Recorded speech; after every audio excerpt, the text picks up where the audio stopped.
Hi, everybody. Laura DeVoe here from Build the Era. We are very happy to have you here for our September happy hour. Jonathan and Jeannie have a lot of great information for you. And then we are going to go into some updates about our call to action, our national call to action, which is going to be a fun and informative boots on the ground call to action coming up in October. Around the theme of Pedestrian Safety Awareness Month. And so please make sure you stay for that. This particular call to action gets right to the mission of Build Era, which is to boost and amplify the mission of or the work of the Department of Transportation. And so this is going to be a straight off the box event for that. If you are new to Build the Era, welcome. We are very happy to have you.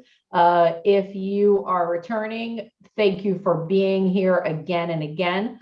This month, right now, we are trying to boost our membership from coast to coast so that we can start to do local events and regional events in the future. We have been spending a lot of time focused on the Bipartisan Infrastructure Bill, Jobs Act, BIF, whatever it was at whatever point of time. But now we are going to start to get work together on the ground that is both related to the outcomes of the Jobs Act as well as other efforts. So we are really trying to build that up. So at the end of the event tonight, we will go into more details about how you can help us boost our membership. And we will also give you a update as to the details of our October event. And so now I am going to turn things over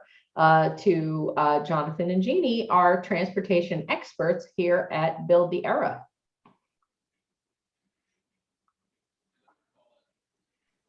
Welcome, everybody. I see some friendly faces, and I just want to start off with what the status is, and then again, just a little bit of a reminder why we're doing this. And maybe you saw some of our past learnabouts, but we just want to re-emphasize why this bill is important and some of the elements in it. Because the next slide,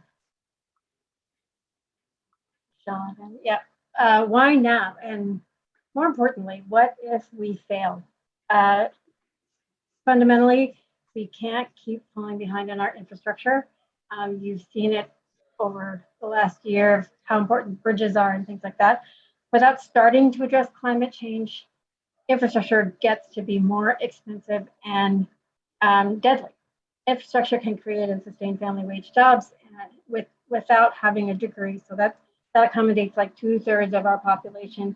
And then it can have some great societal benefits like reducing traffic deaths or restoring justice, social justice and equity, and then really improving our quality of life. And you'll see that when you're out trick-or-treating and just looking at the pedestrian accessibility of your neighborhood. Next slide. So a little bit deeper, infrastructure can't keep falling behind. It's a consistent source of funding. They don't get a consistent source of funding. We do these bills in kind of in a piecemeal fashion. So state DOTs having a resilient source of funding, it allows them to plan and not go into debt or not know what their uncertain future is. The Eisenhower Interstate is aging too. It's in its 50s and 60s.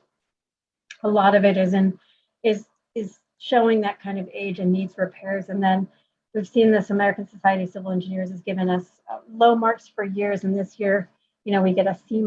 So what does Rhonda say? Hey, get your grades up. Next slide. So how do we pay for infrastructure today? It's through the Surface Transportation Act. It's funded by these fuel taxes.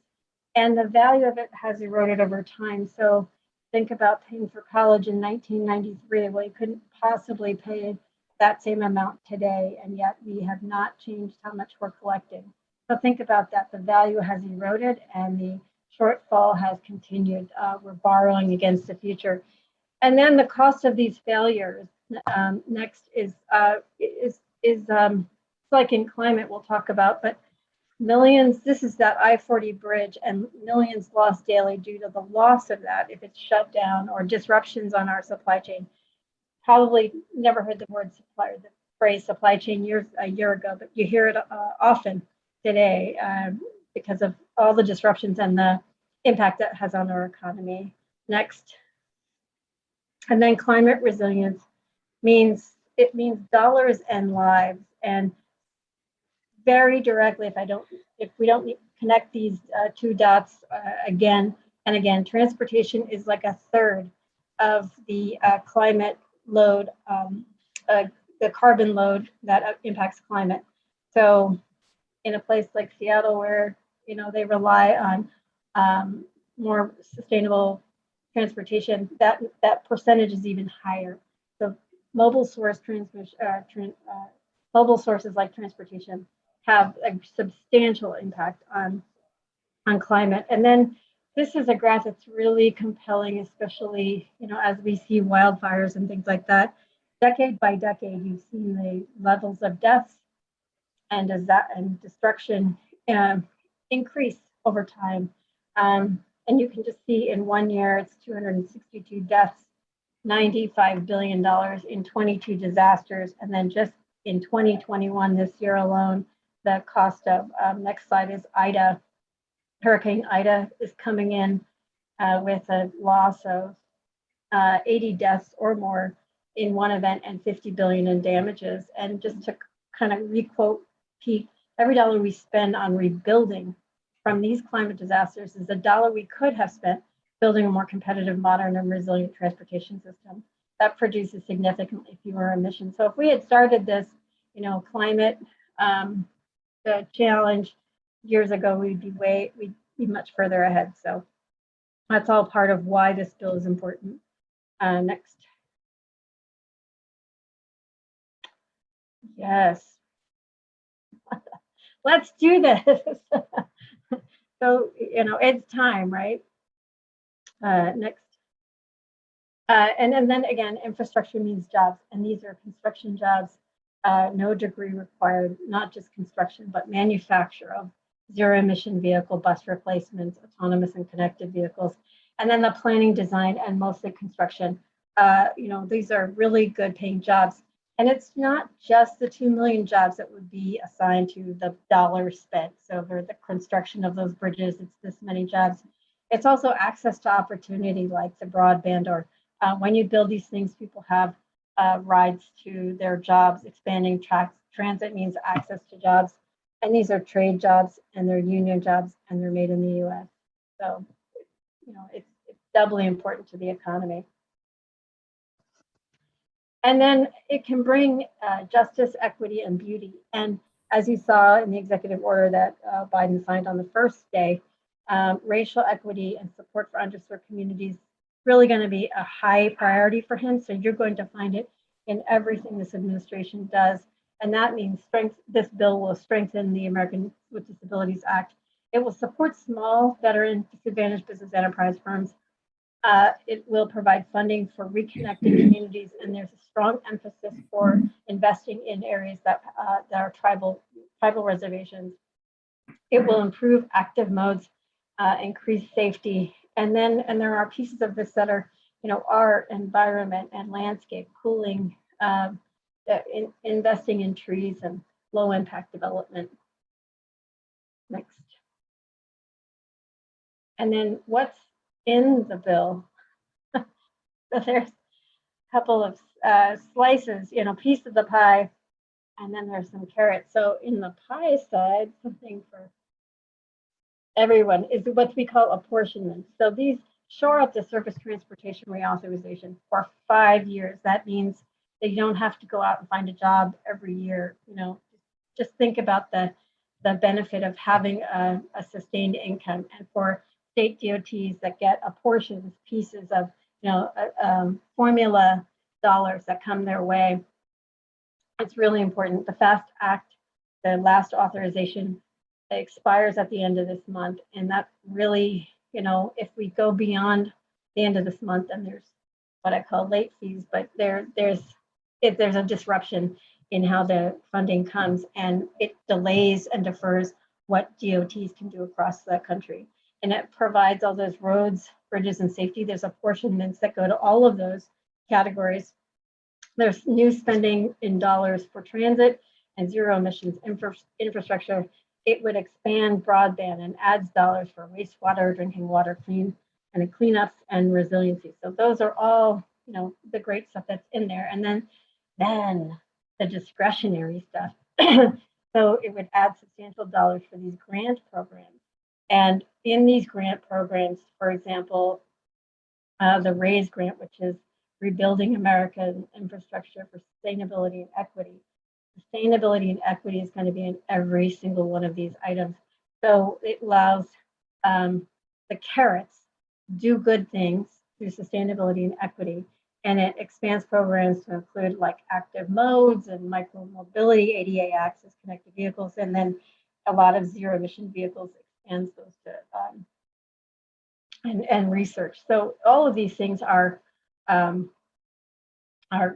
carrots that pull states and others, local agencies to doing good things.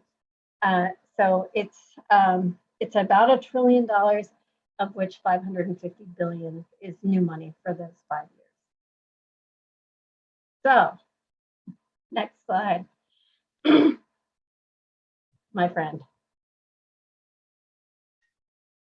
Do you want to? Thank you, Jeannie. But we'll just go over just a little bit of this, because there is quite a bit of spending, in this bill that's new. 550 billion. That's quite a lot of money for all these states to divide amongst themselves.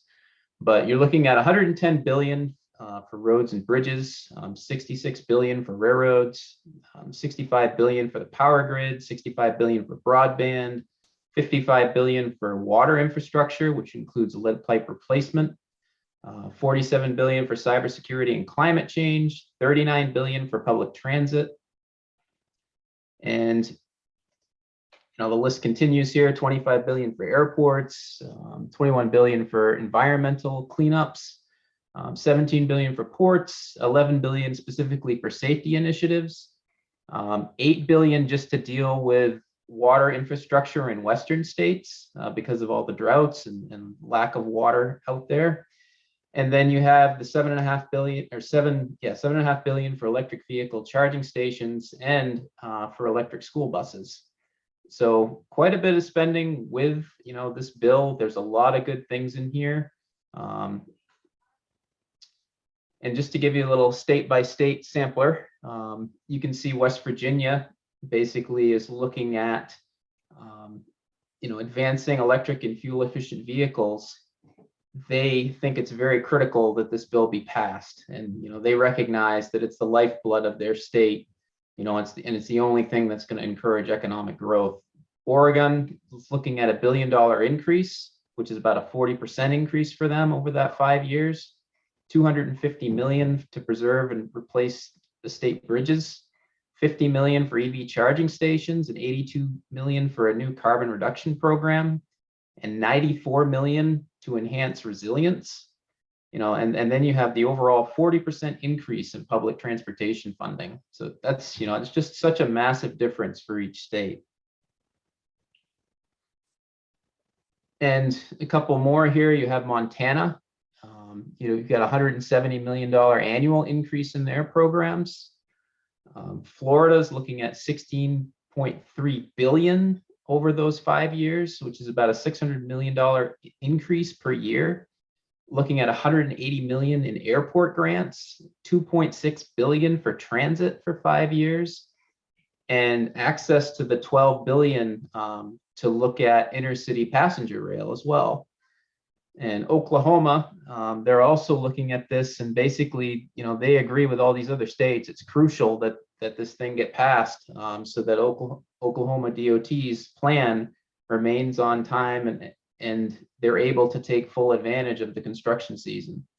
So, this funding, these states are anticipating this. They're waiting for this. As soon as it drops, they're going to put it right into their plans and start, building things all across the country. So we mentioned the IIJA, or the Investment in Infrastructure and Jobs Act, but you've probably heard about this Buildback Better Act, this $3.5 trillion reconciliation package is what everybody's calling it. But the House Transportation and Infrastructure Committee has a portion of that. It's not a very big portion, but a few things they're looking at is they're looking at $10 billion for transit, specifically to access affordable housing.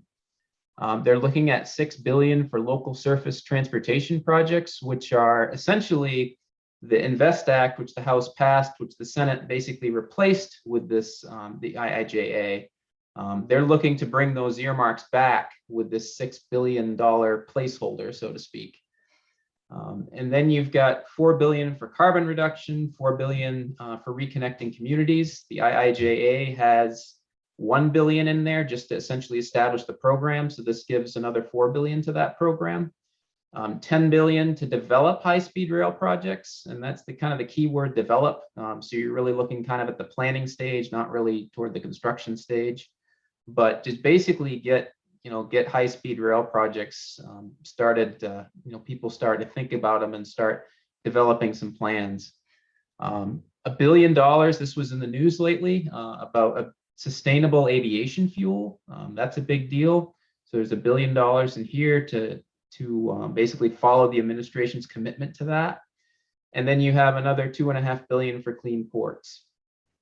The committee markup for this was held between September and 14th and 15th. It's about a 15-hour session, kind of broken up over the 2 days. And at the end of it, it actually passed with no Republican support whatsoever. So the Republicans are pretty much committed to, they're not going to vote for this Build Back Better Act, no matter what Democrats try to do to sweeten the pot or try to get it to work. It's going to be a totally partisan effort for Democrats to try to get this passed. So where does that bring us today? Well, the House votes on September 27th for the IIJA. That was a deal that House leadership cut with the moderate section of the Democratic caucus, basically because they wanted to see this thing voted on and passed, because October 1st is this deadline.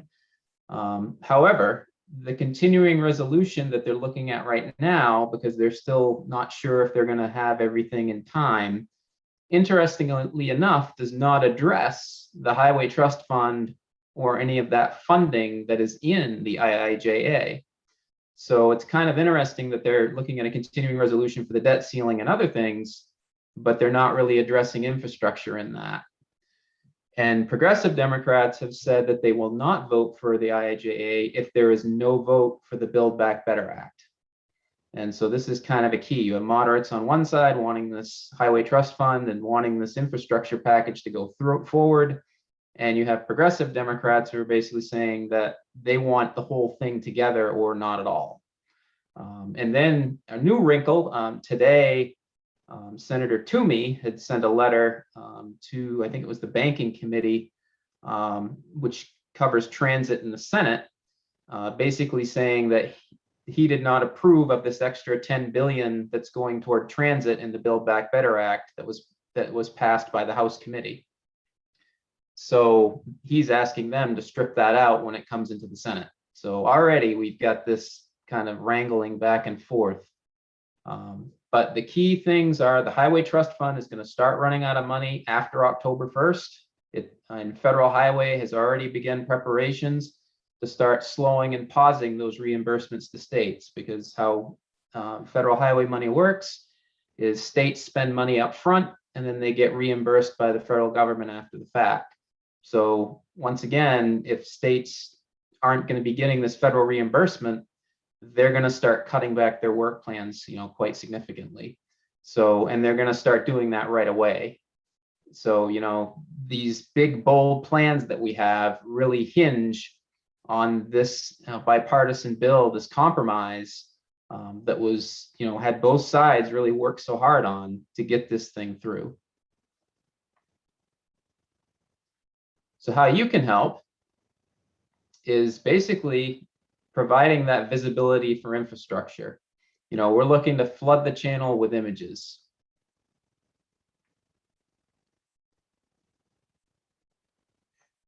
And Rhonda would really like to go with you folks, and we'll talk about that in a little bit here.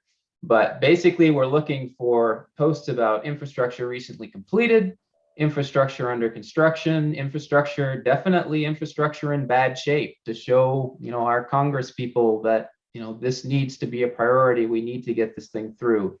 And you're probably going to see more actions from us in like the next week or so, once we kind of get a better handle on where this thing really is going.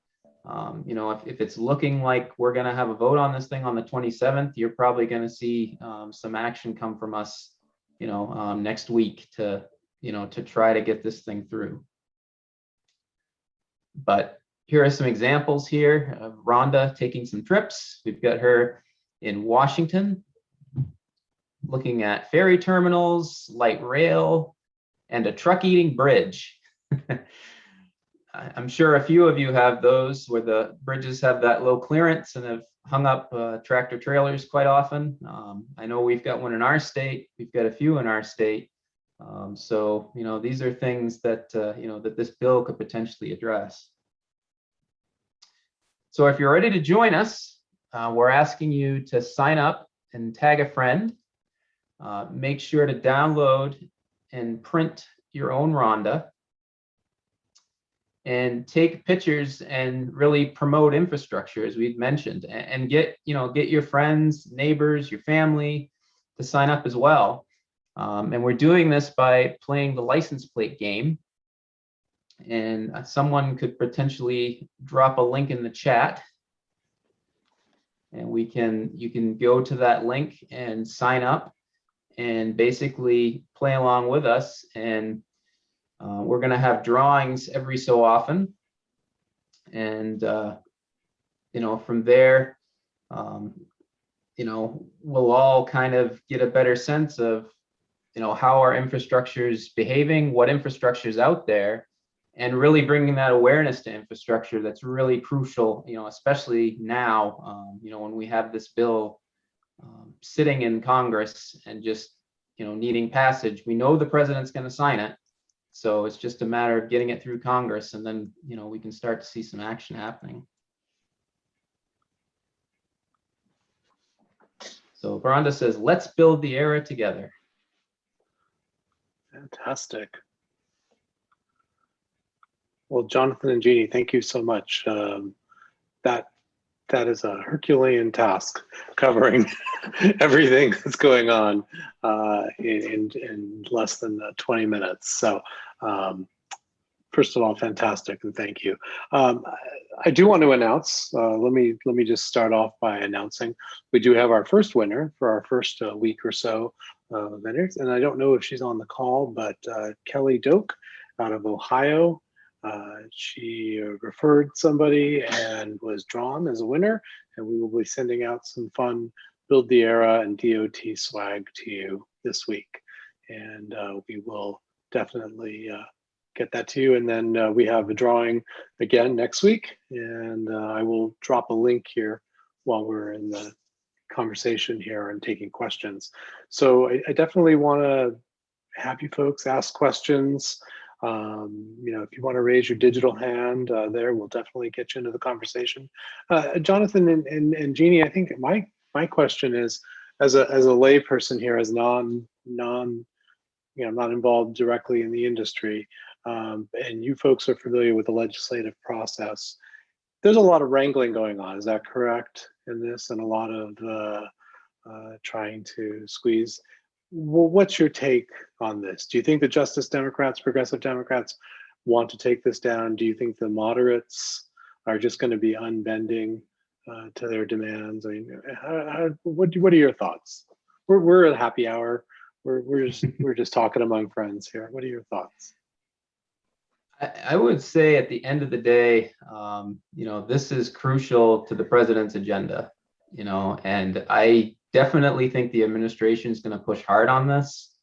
And I think I think this would be an absolute disaster for Democrats to see this thing just completely die, just because of the compromise that was achieved in the Senate, something that you had not seen in the past 4 years. Like I've said before, you have a section in the bill that has climate change in it. You've got this program for restoring communities. Yes, you don't have all the funding there, but you've got the program in it. You've got things that define the safe system, vulnerable users. You've got flexibility for states to be able to spend on EV charging stations and climate resiliency. There's so much in the bill that we've been waiting for to see and have seen no action on for years, and it's finally here, and all it has to do is pass through Congress and get a signature from the president, and we can start to see some major improvement and for a lot of lives in our country. It's a first step. That's what I've always said. It's just a first step, but it puts us on the right path, and we've been marching backwards for so long. So, that's kind of my take on it. I really don't, to me, it'd be a disaster for them electability wise, midterm wise, to have this thing fall apart now. So it'll be interesting to see how things work if they can actually get the Buildback Better Act with it. But I don't see them tanking this bill at this point. Jeanne, what are your thoughts? I would agree, and I think a couple perspectives for me is the IIJR is bipartisan in a lot of ways, in that it would be a failure for a lot of Republicans to see it go down in flames. So they should try to be, they should be encouraged to help it move along. I don't know that will get any votes on the Build Back Better agenda. I don't know that that's going to be the case at all, but I do think that there's a lot of Republicans that would like to see this move along as well, for a number of reasons, not the least of which is you don't go home without showing you fixed a bridge or you paid for broadband or something. I also think that there's a real urgency to climate that this takes a first step towards.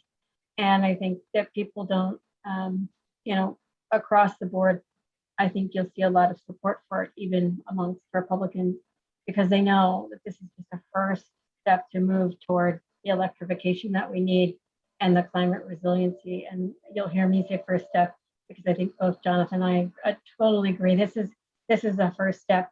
The other thing I would say is, if people want a lot more money in either one of these programs, like in the Build Back Better, it sounds great. And, originally people were saying it wasn't enough and it needed to be 3 times as much. I think that we would choke on something that big. And I think this is a right sizing this so that we can get these things done, not just because, we won't have the workers to do the work, but also because this is a test case. We haven't talked about climate and resiliency and what and equity in a way that, we are going to start testing these performance measures. Did this restorative justice, for the money we spent on restorative justice, did it do what we expected it to do? Because these are untested waters, and this is a good first step in finding out if we can make those changes in climate as well. We don't have a lot of evidence to say, if we do A and B and C, D and E will happen. We don't know that exactly. It's a big planet, big experiment. So I think this is a good first step to allow us to test out those measures and be successful. And so, that's just my perspective on it. I don't think there's anything bad in here. I think one of the things you are seeing cities, and as Jonathan said earlier and Jeanne said, that are starting to count on this money. Here in Portland, Oregon, I see a couple folks here on this call. In Portland, we have a kind of a major project that's in discussions. It's the I-5 freeway, and it textbook case of dividing a Black neighborhood in the 50s and 60s when it was built. And part of the discussion now is putting a cap over the freeway to reconnect the neighborhood with their input. And the governor recently mentioned that, if we can secure funds through federal government that has made this an initiative, made this a metric that is of most importance to them, it will certainly help to make the case for that. And that's a big part of this, isn't it? The ability to undo wrongs that, as Pete said, intention went into these wrongs over the decades, and intention has to go into correcting the wrongs. And that's a big part of this, correct? Yeah, that program that's the thing, is it's in there, and it can get as much now. Once it's established, you could fund that, now that it's a general program under the purview of, Federal Highway or USDOT, that can be funded, just on a regular budget basis. And as we've seen, the program, it's part of the Build Back Better Act to fund it, to give it more money. So Congress can always continue to give this program more money, give this program more attention, and expand it if it wants to. But just establishing it is the key. I mean, just getting that program, getting, the 10 GOP senators that they needed, and they got 19 to agree to include that. That was just such a massive hurdle that they were able to clear. So, this, as you said, it's a big part of the president's agenda to try to restore equity, to try to restore these communities, and right the wrongs of the past. So, getting that program through, it was a massive success, through the Senate. So that's why it's so crucial, or one of the many reasons why it's so crucial to get this thing passed. And for those of you on the call today, and this is one of the things people ask us, what can we do? What can we do? Well, one of the things you can do is to advance the conversation in whatever social media platforms. And I'm not just talking about Facebook and Twitter. Let's do the old school social media, the people we see in our hallways, in our neighborhoods, walking the dog. I mean, these are all things that touch your everyday life. Whether you drive a car, or you walk, or you use an ability device, or you have something shipped to you, all of these things are part of infrastructure. You need to be part of the conversation. So as these votes come along and you hear people holding out for perfection and so on, that's where your voice can be helpful. Speak out to them and rally other folks to do the same. Tracy. I was wondering, we hear a lot about the leadership knows what they're doing and don't panic. What do people have to know that the leadership has under control, so we don't go off the deep end here? We hear a lot about Durbin and Pelosi and Schumer knowing what they're doing, but what do they know? Well, I think part of it is their understanding of the posturing that is going on, and for elected officials to honestly have to speak to their base and to get, and it's like, as Jeanne says, it's carrots and sticks. But at the end of the day, Nancy Pelosi knows this better than anyone else on the planet.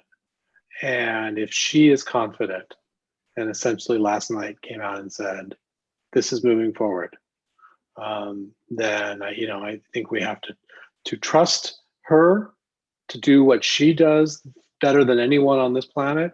But what we can do is make sure that our elected officials and those in our influence that hear our tweets and posts and talk on the street is amplifying that you want to get this passed. We want 2 million jobs created that do not require a college degree. That is why so many moderates and Republicans are in favor of this bill. This isn't creating some esoteric jobs that aren't going to be available to anyone unless you have 3 college degrees. These are important, and that's an important part of Build Back Better. That was an important part of why Joe Biden ran, and that we don't have to be 13th in the world in our quality and spending of infrastructure, but frankly, only if this bill gets passed. So if we have anything from a conservative Republican senator to 2 liberal ones like Markey and Warren, we should still be on the phones no matter what. I believe so, because I come from a blue state. I wouldn't say a very blue state. I come from Oregon, but I would hope that our elected officials are influencing their colleagues and that they're reaching out to their colleagues and their peers to support this bill.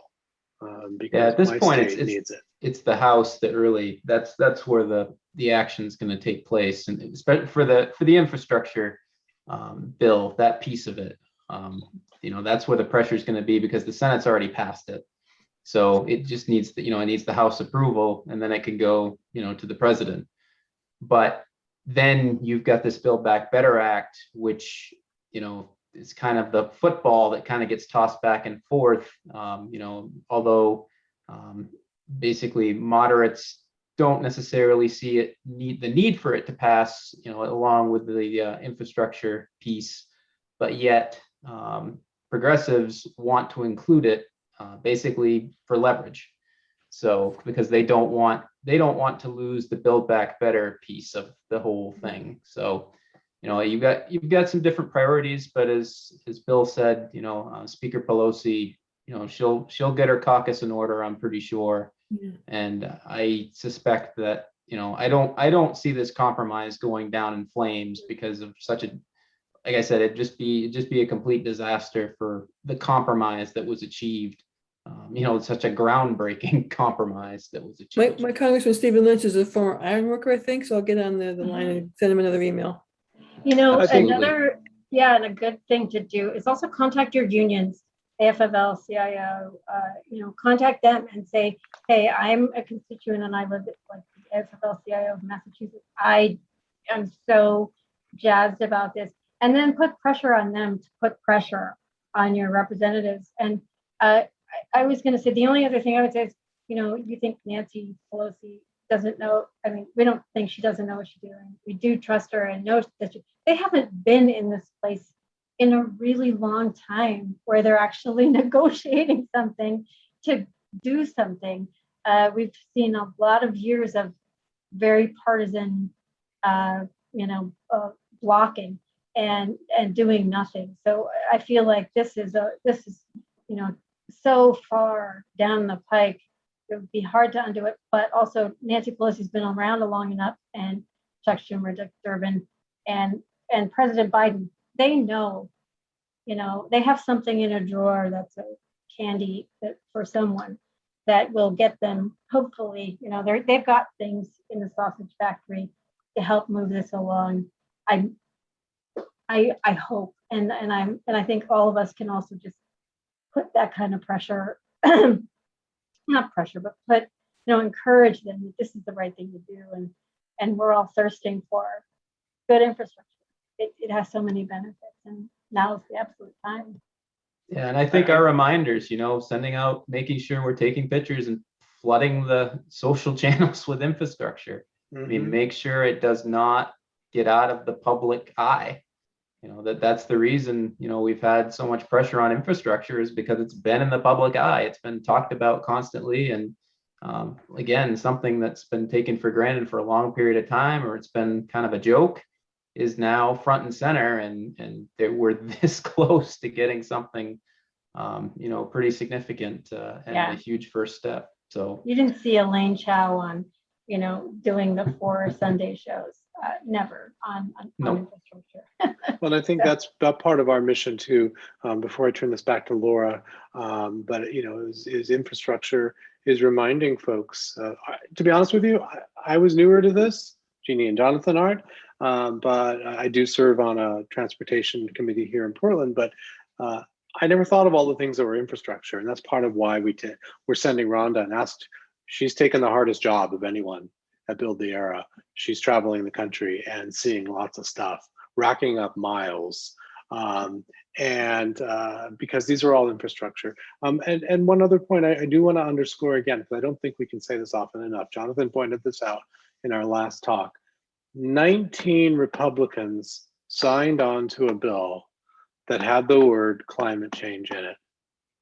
19 Republicans signed onto a bill that had the words climate change throughout it. Actually, not just once, but in multiple entries. Including Mitch McConnell. Including Mitch McConnell, including South Carolina. Senator Graham. Yeah, thank you. Think about that. A year and a half ago, even you would have been laughed out of the room if you had suggested that could happen. So that's what's at stake here, and this is what Jonathan and Jeanne. It's the reason why we want to have this conversation to remind you folks why we need all hands on board here.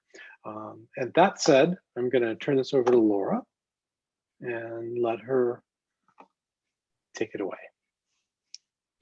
All right. Well, I want to thank Jeanne, Jonathan, Bill, and everybody who was part of tonight's event. It is extraordinarily important to keep our eyes on the prize, and that is getting this thing passed. But also, we need to be able to move forward in the future to be able to boost the work of the USDOT. And as Jonathan and Jeanne were talking about, money will come to our states, and we need to help prioritize that. I am going to ask Bill to make me a presenter so that I can share with you some information. But I want to first remind folks, and we can actually stop the share right now.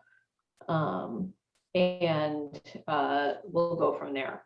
So a couple things. We've already talked a little bit about the current effort, which is the license plate game.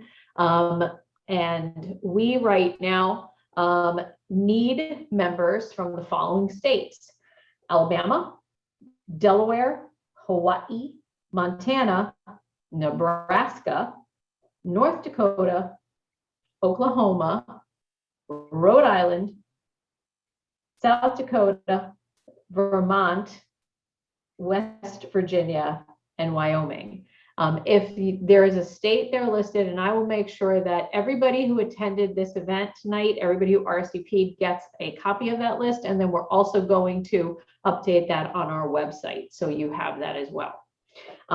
If a name of a state was listed, that just means that we either have one member, maybe two, or none. Okay. And so we want to make sure that by the end of the license plate game, we have someone from every state. We also, just for your edification, have members from Canada, Spain, and England. So we are out and about searching for roundabouts throughout the globe. Okay. So we are there. Please, we did put up in the chat, and I'll ask Jan or Bill to do it again, put the link to the license plate game. Now's your time to think about your own network and say, hey, Team Pete or Team Joe or people in my life who care about roads and bridges and transportation who live in some of those states. Why don't you join us and learn more about how you can advocate in your own part of the country and get stuff done. So that moves us to October. October is National Pedestrian Safety Awareness Month. It is an important month for us in Build the Era because we're actually going to be putting forth our first on the ground, boots on the ground types of events, and we want you to help us. And so there's going to be two types of events. The very first one is actually utilizing a existing, and this gets us to do some work that is completely tied to resources provided by the USDOT. And the first one that we're going to do is the Walkability Checklist, and I'm going to put that up in the chat right now. And we are going to ask you, and we're going to give you more details on this, but I'm just giving you a little glimpse. Okay, so don't panic. And none of this is stuff that you can't do. As people who have canvassed, have gotten out there, have figured out your communities, you probably already know just by looking at this resource from the USDOT where you want to go. I know exactly where I'm going with this list. Exactly where I'm going. Okay. And it will be an opportunity for you and maybe bring your neighbors together Good idea. People who are in your neighborhood, in your apartment building, in your church community, and say, we want to do this throughout our community. It's super easy to do. Be a part of my organization for even this one effort. And you're going to walk around town and you're going to use this handy dandy checklist created by the USDOT. These are your tax dollars at work. Boom, boom, boom. Okay, this should make you feel good. Your tax dollars at work. All right. And you are going to go out there and you're going to use this. And we have also drafted a letter for you. So when you actually sign up, we'll have an Action Network link to this available within the next week. And you will be able to register for the event. When you register for the event, you'll get all the resources you need. And you will then be able to get the email or letter, however you want to do it, which you can then send to your local representatives. And when I say local, I mean hyper local, either your town rep, your city alderman, your city councilor, whatever you use in your environment, that's who you want to send it to, because those are the people who care about your sidewalks. Those are the people who care about where you're walking. And so we're giving you an actual letter drafted by Jonathan and myself. He talks about the good stuff. I talk about the whiny neighbor stuff. Okay, so we're going to put that out there, and that's one thing. Then one of our values here at Build the Era is whimsy. And we are all about whimsy because at the end of the month, what comes up on October 31st? Put it up in the chat, ladies and gentlemen. What happens on October 31st? Come on, you know what it is. It is spooky candy Halloween time. That's right. Yay. Okay. And so we are doing an exciting event where we are going to have Rhonda, our favorite person, our favorite mascot of Build the Era. I'll say Win the Era. Anthony Mercurio is going to come after me.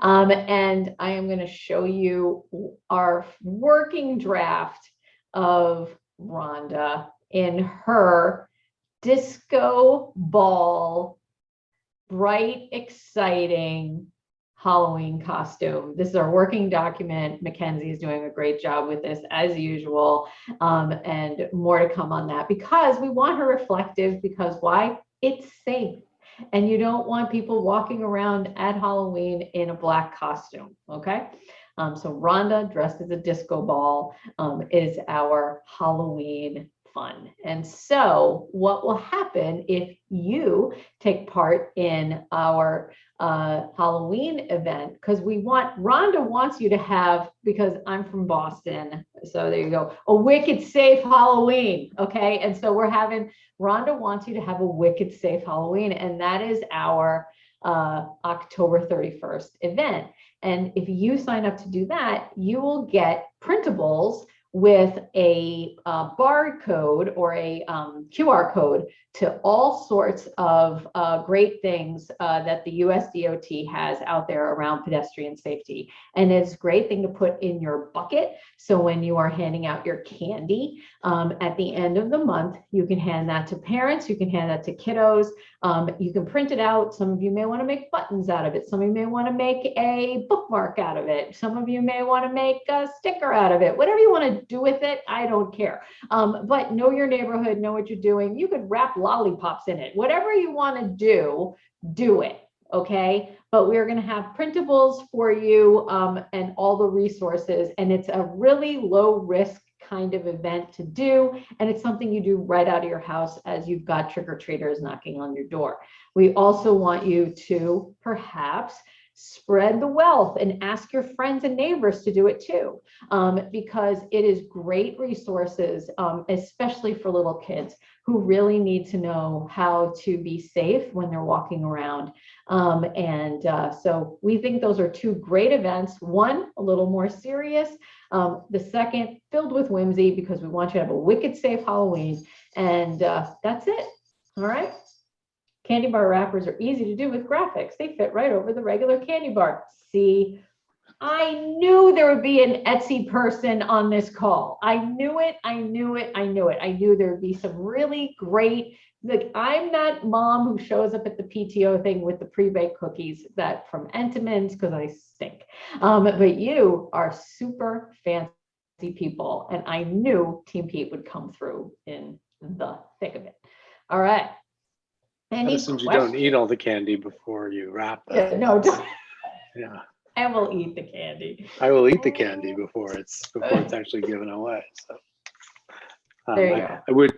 I would encourage you all also, if you're not already, following us on our social media channels as well. You can find us on Facebook and Instagram and Twitter and TikTok, all at Build the Era.